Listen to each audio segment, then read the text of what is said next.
சாமியை எப்படி வழிபடுவாங்கன்னு பாத்தீங்கன்னா கல் எடுத்து தான் எரிஞ்சுதான் சாமி கும்பிடுவாங்க. அந்த வகையில அன்னைக்கு அந்த ஊர் பொதுமக்கள் எல்லாருமே கல் எடுத்து எடுத்து எடுத்து சாமி மேல கற்சிலை மேல வீசி சாமி கும்பிட்டுட்டு இருக்காங்க.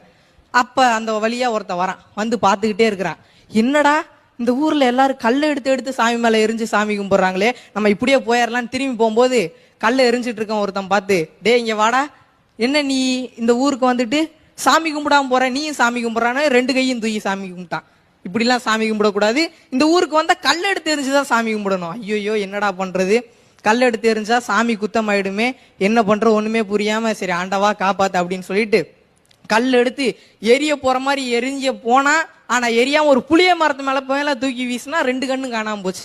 கடவுள் கிட்ட வேணும், நான் கடவுளே உன்னை நான் எரியக்கூடாதுதானே புளிய மரத்து மேல தூக்கி வீசினேன், ரெண்டு கண்ணும் காணாம போச்சு, ஏண்டா அங்கெல்லாம் அவனுங்க எரியறானுங்க தான், நான் இங்க வந்து ஒளிஞ்சிட்டு இருக்கிறேன், எம்எல்ஏ நீ கல்ல கொண்டு எரியான்னு